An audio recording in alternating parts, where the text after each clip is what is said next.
Om Aganatimrandasya Ganagana Sarakya Chaksurun Miritam Yana Tashmai Sri Gurave Namaha Sri Chaitanya Manobishtam Stapitam Yana Bhutare Sayamarupa Karamayam Darati Saparantikam Vandeham Sri Guru Sita Parakamanam Sri Gurun Vaishnavam Scha Sri Rupam Sagaradam Sahagana Raganatam Vitam Stam Sadevam Sadvaitam Savrutam Parijana Saitam Krishna Chaitanya Devam Sri Radha Krishna Padan Sahagana Lalita Shubhishikanvitam Scha Hey Krishna Karuna Sindhu Dinu Bandha Jagapate Gopisha Gopika Kanta Radhakanta Namostute Jayatam Surito Pango Mama Mater Mater Giti Matsavasya Paramboja Radhana Madana Mohanam Sriman Rasarasaram Vivam Sivada Karsan Bena Shanir Gopi Gopanata Sriyasanam Divyadvandananya Kalpadrumada Srimad Ratnagara Shima Sanisto Sri Sri Radha Shila Govinda Deva Prastadavihi Seva Manushmanami Namo Brahmanya Devaya Go Brahmanitaya Jagaditaya Krishnaya Govindaya Namo Namaha Narayanam Namaskritam Naram Chaiva Narottamam Devam Saraswatim Vyasam Tato Jahudir Nashtaparayashu Bhadresu Nityam Bhagavata Seva Bhagavati Utamashaki Bhaktir Bhavati Naishake Nigamakapadurgaritam Param Shukamakaramita Drapi Samitam Pivata Bhagatam Rashamarayam Mahora Harishi Purigam Krishna Sradama Pagate Dharmakin Karona Stadi Samasha Parana Kodinodidam Tamapi Adavashuta Vishuram Vivo Samyapiana Varambiruxanam Pratyahidohar Varadam Samklesha Nirvanam Usanti Nanyataham Atmaramastamoniya Nagrantika Korbandiyatika Mita Bhutagana Hari Namo Vishnu Paraya Krishna Pasaya Bhutare Srimati Bhaktivedanta Swami Tanamani Maniste Sarasati Devi Gauravani Pacharine Nirvishesa Sanyavadi Praskita Desadani Sri Krishna Chaitanya Prabhu Nityananda Sri Advaita Gadadhar Srivasari Gaur Bhaktivinoda Hare Krishna Krishna Krishna Hare Hare Hare Rama Rama Rama Hare Hare. I've got Rob with me on Zoom. Jean and Brent so far have jumped on, as well as Govinda Dave. Govinda, tell us in the comment section how you're feeling. You thought you might have picked up a little bit of COVID. I saw you at the Saturday evening program briefly. You came in the door and then exited right away, presumably to drop something off. But being the conscientious, good citizen that he is, Govinda Dave didn't want to take the chance of infecting anybody else, and so he absented himself from the Saturday feast. But let us know in the comment section how you're feeling. I heard a seminar by one of our devotees who's a multimillionaire. He's based out of Calcutta. He's founded any number of companies, and integral to the success of his companies is social media. And he was telling the devotees how to use social media to your advantage. And I think I have a more social media experience than most devotees because of the festive colors.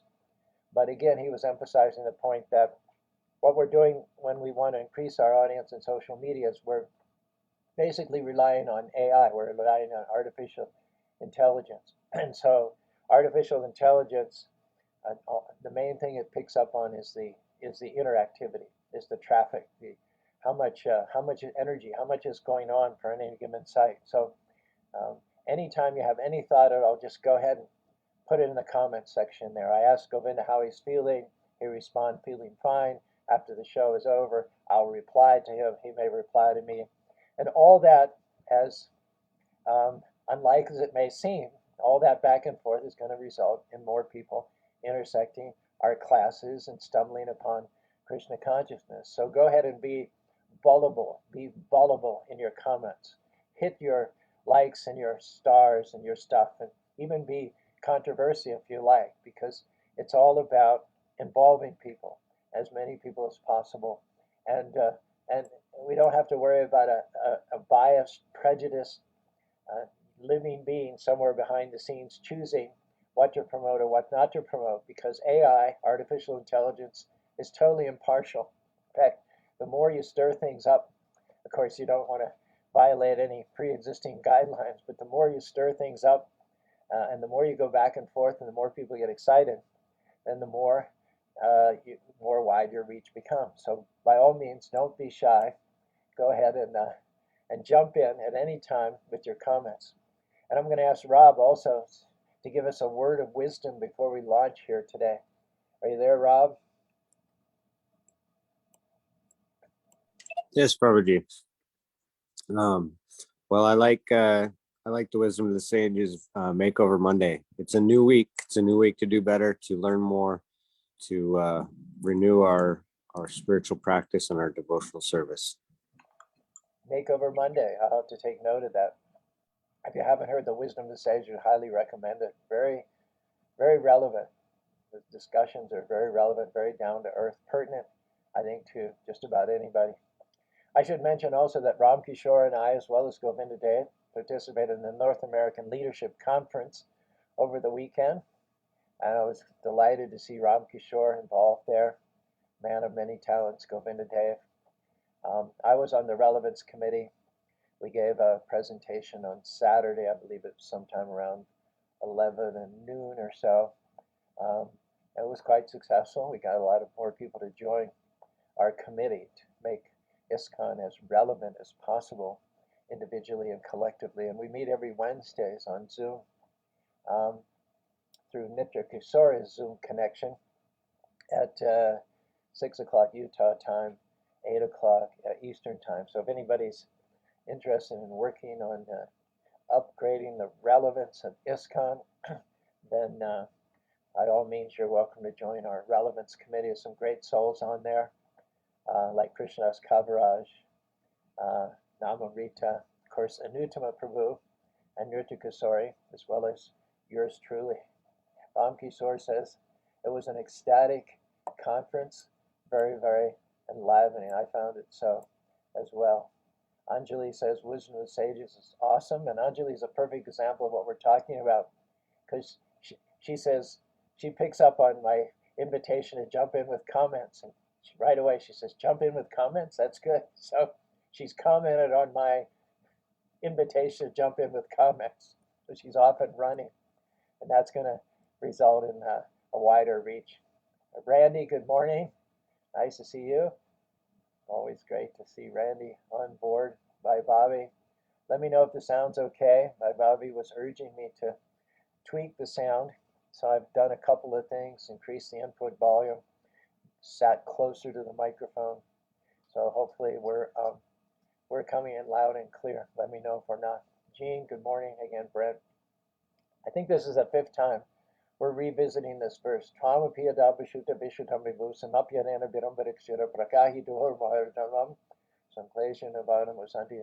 Please, therefore, describe the Almighty Lord's activities which you have learned by your vast knowledge of the Vedas, for that will satisfy the hankerings of great learned men, and at the same time mitigate the miseries of the masses of common people who are always suffering from material pangs. Indeed, there is no other way to get out of such miseries. We discussed during last week's session this verse from the second chapter of the first canto of the Bhagavatam, Vasudeva Bhagavati Bhakti Yoga Janayati Ashwagram Gyanam Chayadahaitukam. When you're engaged in devotional service, when you're in touch with the Lord, by putting Him in the center of your life and getting in the middle of what He wants you to do, then the Lord takes charge of dissipating ignorance from the heart of the devotee. There's a verse, Salv Kavidam Brahma, it says, Tajmin Bigati Yam Evam Gadati Bhavanti, that if you know God, you know everything. So when someone might challenge that statement saying, well, if you know everything, then how many fingers am I holding behind my back?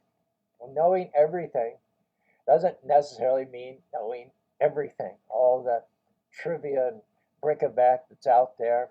But knowledge, practical, applicable knowledge, means to be able to sort out what's necessary and what's unnecessary. What's unnecessary is called anartha. Those things which are anathema to progress in devotional service to the Lord, those things are anathema to putting God first place in your life. One should know what they are and remove them from one's life.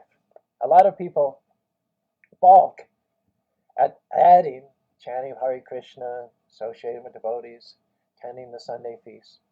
They balk at adding this to their life. They're saying, as if I wasn't busy enough already, I need a new engagement like I need a hole in the head. And yet, what Krishna promises is that when you step forward and begin to adopt the practices of devotional service, He will clarify things for you from His position within the heart. He will make you better able to identify those things which should be priorities in your life and those things which you really have no profit. There's really no profit, there's no gain for you and your loved ones by pursuing them. Have you ever experienced something you urgently have to do? You just have to do it. It's just been bugging you, and until you do it, it's going to come back and haunt you and haunt you and haunt you, and it's still there on your to-do list. But when you actually think about it, the things that are urgent are not always the things that are necessary. No one thinks it's urgent to chant Hare Krishna, but it is necessary to chant Hare Krishna. The things that are urgent, usually if you actually stop, take a breath, count to 10, and think about it, you can do without them. Not only will your life not be impaired, but you'll probably have more time to dedicate to more fulfilling, satisfying activity. But when Krishna says that by the execution of devotional service, he will take charge of dissipating ignorance, don't misunderstand. He's not promising to dump millions and millions of useless, trivial facts in your mind. He's saying, I'm going to dissipate ignorance, but that doesn't mean that I'm going to just dump all kinds of unwanted, useless knowledge in your head. Dissipating ignorance simply means learning how to discriminate between things which are going to be helpful to your joy, to your peace, to your discrimination, to your strength, to your stamina, to the intimacy of your relationships, and culling out those things which are contrary to all those good attributes. Pravisham karnarandinam shanam babishanam dunoti samanam salalasya yata para. In the autumn, when the rains come after the summer, during the summer, the various pools and ponds and reservoirs of water become murky and muddy because of the water being stagnant. But when the first rains of the monsoon come, those drops begin to hit the surface of the ponds and pools and reservoirs of water. What happens is the murkiness clears up. The effect of that on those reservoirs of water is that they become clear. For the first time in several months, you can see the bottom. But Krishna consciousness is not just another aggravating activity on top of so many other activities. It is that essential activity, engaging in which you drop tons and tons of stuff off of your to-do list. You become more peaceful. There's less things that are urgent because you're doing the things that are necessary. The more you do the things that are necessary, the less you're pushed and pulled to react to things which have in them about themselves a sense of urgency. There's a verse by Bali Maharaj. He says, material opulence, and all of our things on our to-do list are about either gaining material opulence, increasing our comforts, promoting ourselves, keeping up with the Joneses. So Bali Maharaj says to Vamanadev, I was on that path. I was under Kupam. I was born in a demoniac race. I was surrounded by people who are totally materialistic, devoid of any sense of God consciousness. And in that association, I was compared to a person that fell into a blind well in the middle of the forest. Not only was I isolated, not only was I alone, not only was I the victim of an accident, having fallen into this blind well, but in the lonely part of the forest, as much as I want to crawl out, as loudly as I want to yell for help, there's no one there to come to my rescue. So Bali Maharaj said, this was my position before the Lord came before him as Trivikram Vamanadev and forcibly took away his opulence. He said, thank you, you saved me, because the mass of people are busy accumulating opulence, somehow or other, irrationally thinking that the more opulence they have, the more possessions they have, the more money they have in the bank, the more they'll be protected from accidents, drive-by shootings, terrorists, the pandemic. And yet that's not the case at all. It's not the case at all. All of your opulence could be taken away in a moment. How many car accidents are there every day in America? How many people who have worked, foamed at the mouth, dreamed, schemed, conspired, climbed the corporate ladder, simply on the strength of one moment attention on their part or on the part of an oncoming driver or an intoxicated DUI, everything is taken away from them. So how fragile is this materialistic form of life? And yet, Krishna consciousness can never be taken away. Even a little advancement in Krishna consciousness is an eternal asset. Even if you're interrupted by an accident, heaven forbid, knock on wood, still, whatever percentage of advancement in Krishna consciousness you made in this life, that will stand you in good stead in the next life. Even a little Krishna consciousness, mato bayato bayat, will save you from great fear and great danger in the next life. There's no loss, there's no diminution in Krishna consciousness, and in materialistic, non-God-centered activities, there's only loss. It says, Eka prabhajadedaram hitvidam kada kusharetirpatyade bhuti dhyana.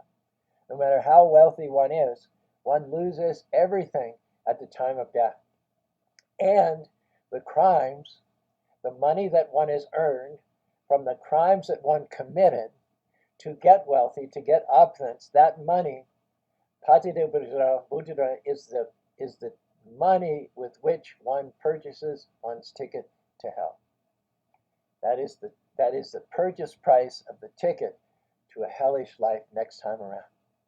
The one lives his life alone, and one earns money alone, one commits crimes alone, and then alone one goes to a hellish situation at the end of this life to pay the price for all of one's unethical activities.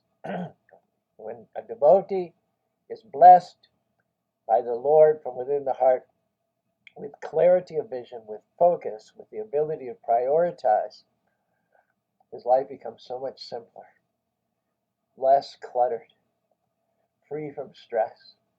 He learns automatically how to prioritize things in such a way as to do the necessary so that there's no longer the pushing to do this and that and the other thing which are urgent. This is the promise of the Lord. Tesham satatiyankaram bhajatam pritipurvakam didami buddhi yogam tam yenamam upayantite. Knowledge means knowing things as they are, and if by consultation with the Lord in your heart, it is revealed to you there are things, there are activities, there are engagements, there are obligations in your life which are not at all necessary, then that person who has acquired knowledge by the grace of the Lord leaves aside such unwanted things. And what is the number one thing which comes to mind as soon as one's consciousness becomes free from taint, free from murkiness, free from ambiguity and equivocation? What is the number one thing that throughout history in all traditions people have distanced themselves from as soon as they got an ambition to become spiritually successful? We get that answer in the 5th canto of the Srimad Bhagavatam. I'm going to just turn the heat down a little bit because the heat's up to about 74 and it's drying out the atmosphere, making my mouth dry. So I'll just do this and be right back.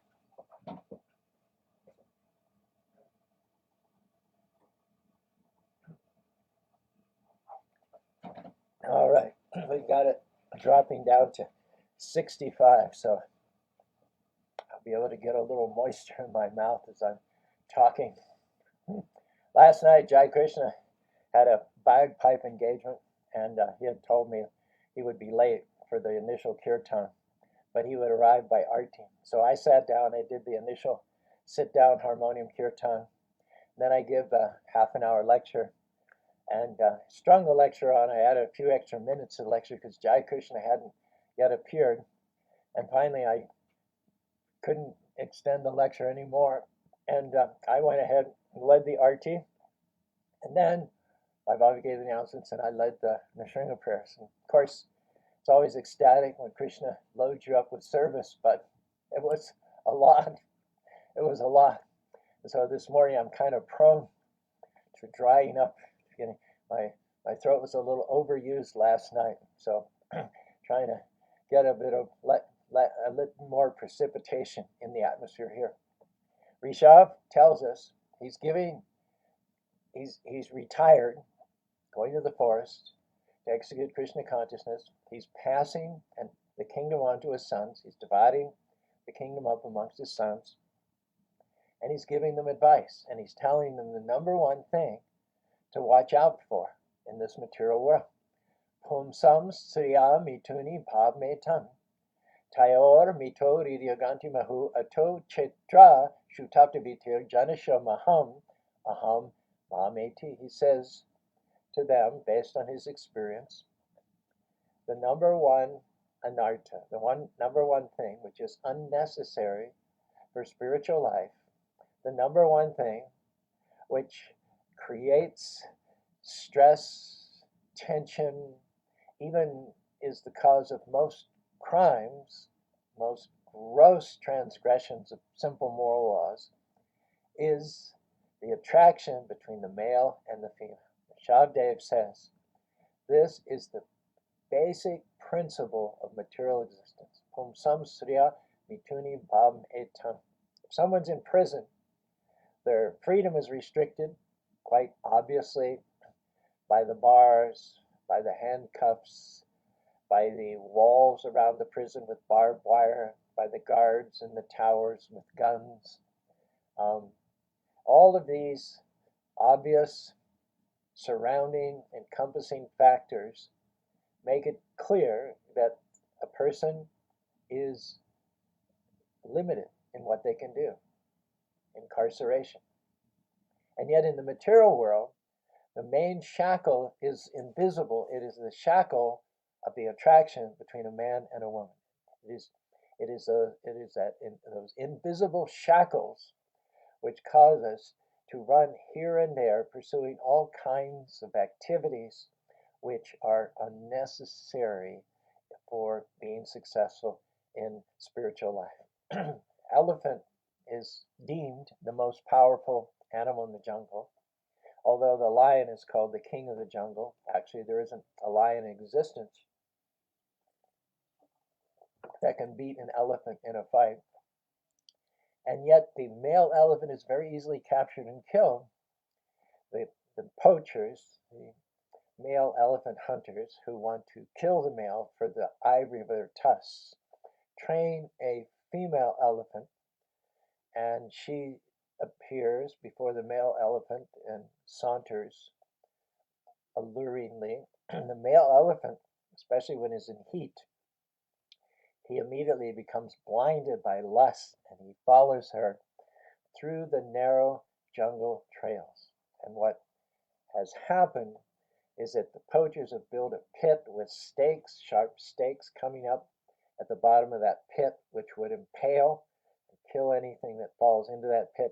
Then they've covered that pit with some branches and leaves. Okay, the female elephant is trained to avoid that pit, to just kind of skirt around the edge of the pit. But the male elephant, being overwhelmed by lust, blinded by lust, overcome by passion, he doesn't have the subtlety to see the trap which lies before him, and he plows his way onto those very, very fragile covering fronds and leaves. He falls into the pit, he's impaled, and thus he's killed. And so it is by the employment of the female elephant by which the man, who is essentially a much, much weaker species, talk about the elephant being able to defeat any lion. Elephant can certainly defeat any human beings. Human beings are puny compared to the elephant, and yet, using the allure of sex life, the male elephant is lured to his death. In the same way, even in the spiritual world, there are male and female. There's nothing, I mean, don't get me wrong. We're not dishing the relationship between the male and the female, but the difference between those relationships in the spiritual world and the material world is that in the spiritual world, everybody's God-centered. And in the material world, everyone's centered on their senses. And so one is attracted to a female for the pleasure of one's own senses. What we call love in this material world is the lust, in the sense that it is ourselves who we seek to please by the association of the opposite sex. A single man is relatively free, relatively unattached, relatively peaceful, save and except if his senses are under control, he's agitated by the sex desire. But when you think about it, the life of a single person is much simpler, less encumbering than the life of a married person. Not too long ago, a rule of thumb for multinational corporations in hiring new employees was that if there were two people who were equally qualified for the job in every respect, the only difference would be one was married and one was single, the company would always hire the married man because the single men were unattached, they're unencumbered, and they're always sending out their resumes and looking to move here and there laterally at this company, that company, experience new things, go to different cities, go to different countries looking for adventure and excitement. Whereas the married men were much more likely to stay in one job and work at it. They were much more likely to opt out for the security. So it was always the married man that would be hired over and above the single man. What happens when a male and a female unite? There's an attraction there. Dayato visham pumpam sangat sanjayate, kama kroda vijayate, kroda bhavati samaha shamasham. Originally by contemplating the opposite sex, a man is looking for a woman is looking for a man, and as soon as they see a form which appeals to the visual sense, they spend an inordinate amount of time ruminating over that, meditating upon that, and the result is dayato visham pumsham. Dayato means meditation. Whatever it is you focus on, whatever it is you meditate upon, obviously you'll become conscious of that over and above other things. Dayato visham pusham. So one meditates on the form of the opposite sex with the anticipation that that form will give you pleasure. This is lust, this is not love. Feelings which are self-centered and selfish are lust. Feelings which are actually for the good and well-being of the other to the exclusion of one's own comfort are called love. Love is very rare in this material world. So when due to self-centeredness, the biggest enemy for the advancement and purification of the soul is is the lusty desires that the living being brings with him. That lust is seated in the senses and the mind and the intelligence. And that lust will lead sooner or later to anger. Either you don't get the girl and you're angry, or you get the girl and after some time the initial allure, the initial infatuation wears off and you find that it was a lure by which you got stuck. You got stuck and you can't get out of it. So the result of the association or contact between a male and a woman, obviously we came to this material world, we dropped down from the spiritual world because we wanted to see what it would be like to enjoy apart from God. Now, the principle of enjoyment, the basic principle of material existence, the main channel for enjoyment apart from God is through sex life. So naturally, like I said, a boy is looking for a girl and a girl is looking for a boy, and when they kind of mutually agree that they'll be mutually stimulating for each other, they spend more and more time together, and marriage comes about. Now, we come to this world because of the false ego. The real ego is Nitya Siddha Krishna Prema Sadhu Karuna. To know who you are in the deepest, unchanging, permanent sense of the word is that you are eternally a servant of Krishna. Your natural constitutional position is to put Krishna first place. And that's the attitude, the mentality of everyone in the spiritual world. But when you opted to deviate, to go to the material world, there was a knot of false ego. There was the appearance of the false ego, which is to think I'm black, I'm white, I'm Hindu, I'm Christian, I'm separate, I'm independent from God. But as a single person, single man or single woman, the knot is loosely tied. We've all done knots in the Boy Scouts, or we've done some sailing. Everybody's had some aspect of their life in which knots, they needed to learn a few simple knots, a square knot, a sheep bend, a bowline. So everybody knows that when the knot is loosely tied, you can very easily undo it. However, when you pull on both sides of the rope and you tighten that knot, you can pull and that knot can be tightened to the point where you can no longer undo it. You can take a screwdriver, a Phillips head screwdriver, you can get in, and there's just no way to insert that point or to insert your fingers to undo the knot. So we all have this knot, Ridiagrantim. But when our heartstrings, as they're called in popular song and verse, but when our heartstrings are attached to the member of the opposite sex, that knot, which in a single person would be loosely tied, and an individual could undo it in and of themselves by their own efforts, that knot becomes tightened to the point where you cannot undo it on your own. Once that knot becomes tightened, you become fixed on married life, Mr. and Mrs. So-and-so.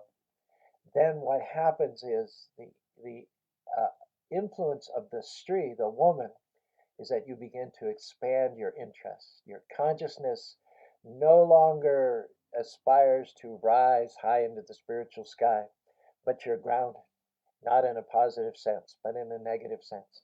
You have the wife and you have the physical attraction, and as a result of that physical attraction, then you have the kids. And once you have kids, then you have to have a house, a roof.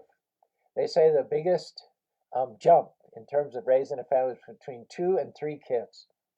When you have 2 kids, you can have a 2-apartment house, 2-bedroom house, and you can have a sedan.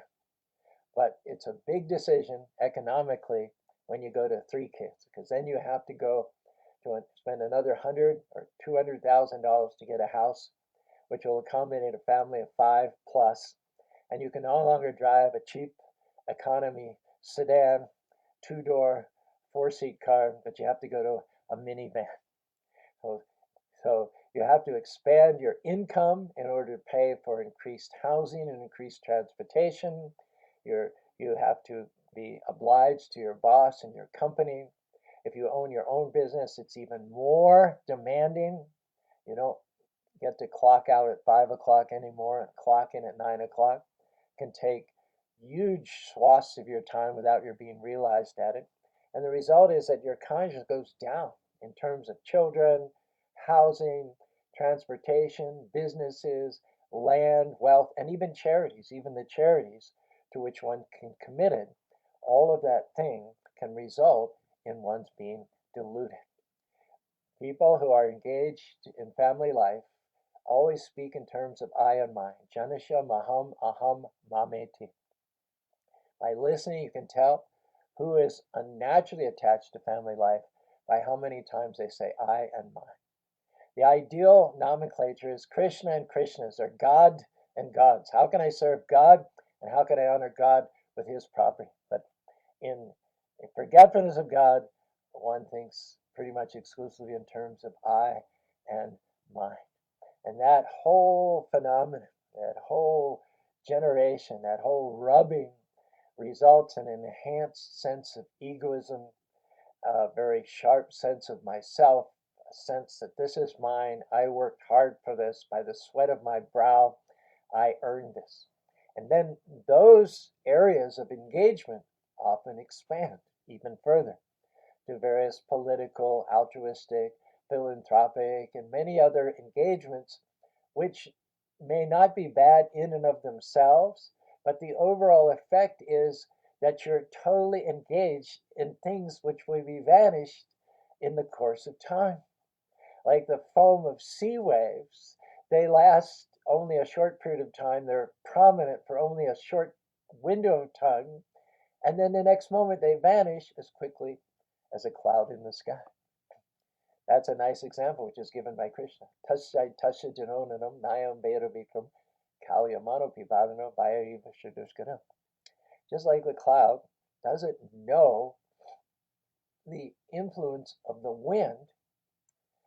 The wind is not visible. And so the cloud is bunched up in a cumulus. And this is comparable to a man in family life. I've got my kids, I've got my grandkids, I've got my aunts and uncles and cousins and all. And that's like a cloud. It's temporal. It's floating up there. And in the cloud doesn't realize the influence of the wind. which is invisible, and it supports the cloud, it pervades the cloud, and the wind eventually breaks up the cloud. The wind eventually dissipates the cloud. So no matter how much one works to consolidate family, friends, country, assets, land, one tries to build one's own dynasty, found one's village, have one's own state, incorporate one's own nation. We're all trying to find our niche, find security in this material world, and yet there is none.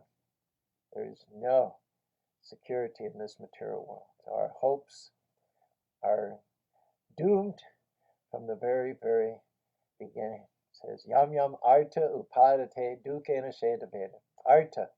We all want some permanent profit.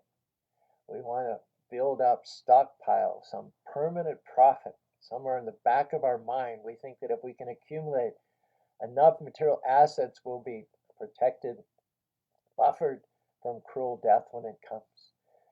Yam yam artu upadate. Yam yam artu upadate dukena shukahetabe. We work hard to get the maximum amount of savings and accumulation. And in doing so, we get more than what is naturally set aside as our quota. We take from others. Others suffer because we've got more than enough. We try to increase our happiness by standing on the heads of others and being the cause of their suffering. And then in the end, just like the wind, the Lord comes, takes everything. Like a thief, the Lord snatches everything away at the time of death. And one simply cries. One blames the Lord. Lord, why did you take this away? I had everything so well lined up. One sees the Lord as one's enemy instead of the fact that the Lord is taking everything away in order to save one from a hellish condition in the next life. As I said, Bali Maharaj thanked Trivikram. He said, thank you that you forcibly took everything away. You forced me to rely on the Supreme Personality of Godhead rather than my temporary material possessions. And again, our theme today and probably tomorrow and maybe even the next day,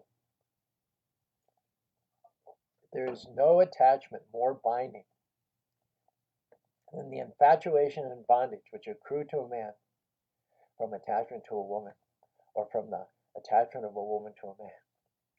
Kapil Dev tells his mother in the third canto, Natatasya Paven Moha Bandish Chandabisha Yoshat Sangha Yata Pamsham Yata Tat Sangi Sangata. Sangha means association and Yoshat means women. Nothing wrong with women. They're mothers, they're wives, they're the greatest blessing if the relationship is a God-centered, Krishna-conscious relationship. When he was contemplating marriage, Kardama Muni, who had been a single yogi and ascetic, he went back and forth. He was full of credits. He was full of yoga power. He was relatively peaceful and calm. And then he couldn't get rid of the thought that if he had a nice Krishna-conscious wife, not just any woman, but if he had a Krishna-conscious wife whose priority was the same as his, to put God first place, if he could have a relationship as a man and a woman and God, if there were a threesome there in the relationship, then he could increase his service. And it's a fact that when you have a Krishna-conscious husband or a Krishna-conscious wife, it's a game changer. When the wife is Krishna-conscious and the man is Krishna-conscious and they serve the Lord side by side, it's no longer addition. It's not 1 + 1. It's multiplication. It's the same thing in material life. A man and woman with their senses out of control, they multiply kids, they multiply land, they multiply business, and so on and so forth. That same principle of multiplication can be a catalyst for your liberation if the husband and wife are Krishna conscious and they raise Krishna conscious children. This can actually help one to advance even more quickly. And so Kardama prayed to the Lord. He said, Tatasha taham parivoda kama samanasanam grimenam upeva mudam sheshamanam darasa kamada kangvisha. What would normally be darasha, a desire of which one should be ashamed, the desire to hang out and associate with a woman for one's own sense gratification, would normally be desire, Kardama says, of which one should be ashamed. So I am expressing this desire to you, Lord, that you send me a good Krishna conscious wife. I'm acknowledging that in one sense, it's not a worthy desire um, to associate with a man with a woman, but in another sense, there's so much precedent. Most of the devotees of the Lord, the great devotees of the Lord, Lord Brahma himself, Prahlad Maharaj, over and over and over again, Prithu, they were married. And the effectiveness and power of their devotional service was multiplied in the association of a Krishna conscious bride. So Kardama Muni says, I'm going to go for it. I want a beautiful Krishna conscious bride. I want to serve, and I want to produce a Krishna conscious child. And then I'll go back to my penances and austerities. And of course, his bride, as we all know, turned out to be Devahuti. And because they were both partners whose senses were under control, they attracted at the time of conception, the soul which was attracted to the womb of Devaki was none other than an incarnation of the Supreme Personality of Godhead, Kapila Muni. And Kapila Muni, in instructing his mother later on, says, Natatasha Bhavamna Mandaschanga Yoshid Sangyata Papsham Yatata Sangata, telling his mother the infatuation and bondage which accrue to a man from attachment to any other object is not as complete as that resulting from attachment to a woman or the fellowship of men who are fond of women.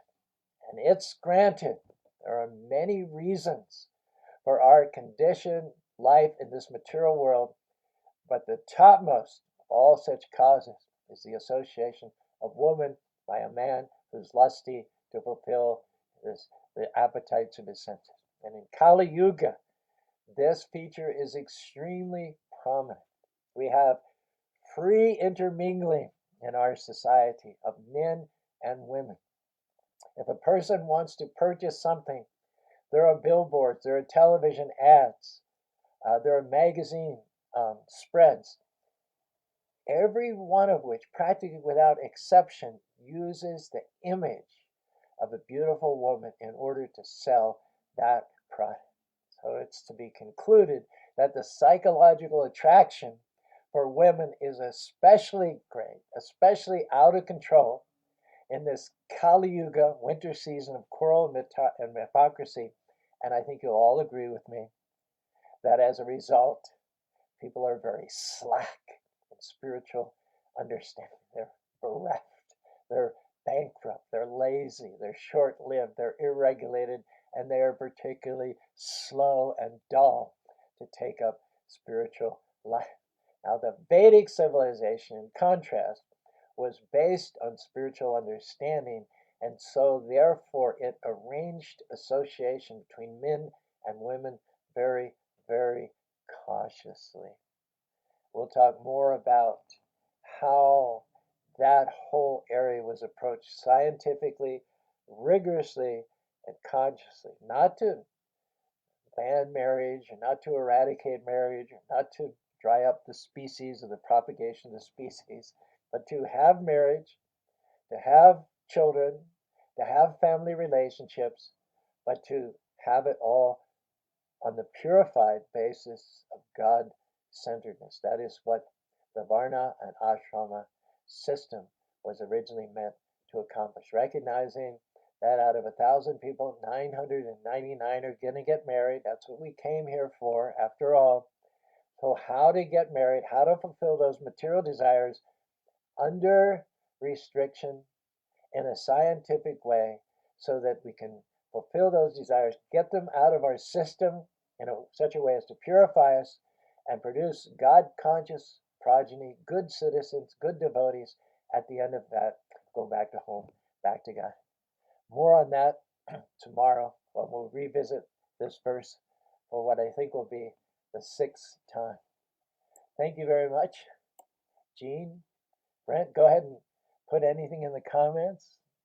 Be active. Let's use the artificial intelligence that's out there to serve Krishna.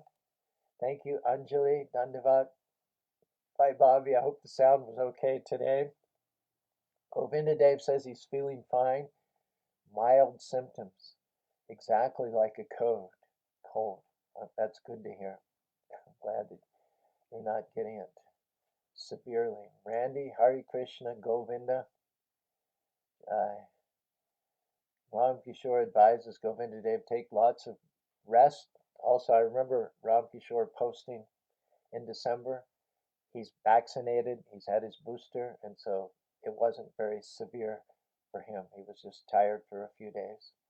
Sundari Priya, glories to Prabhupada, please accept my obeisances. By Bobby, she says the sound is okay. All right. By Bobby has endorsed the sound level. Jay from Phoenix. Anjali, also from Phoenix. I'm told you guys live only about a mile from each other. Randy's listening in from Oregon. He says he's in Southern Oregon. He has a wonderful piece of property about a year ago. He's divided his time between Salt Lake City and Oregon and wishes there was more devotees in Oregon. Not sure I can do anything about that in this life, but we can hope. Marika, Hare Krishna. Marika was a volunteer with us for some time, and I think she has to leave today. But she's a nice devotee. Had association, used to chant with the devotees in the park in Japan, and would attend the morning program with us here, practice on the drum and harmonium, and chant Hare Krishna. Derek Hansen. Thanks, Derek. Derek's a recent subscriber to our YouTube channel. And he echoes that verse from the Bhagavad Gita, Nahabrikama Vasasi, not to be, there's no loss or diminution, and even a little bit of advancement in devotional service saves one from great danger in one's next life. Dr. Gary, thank you. Anjali, no matter how wealthy one is, it is all lost at the time of death.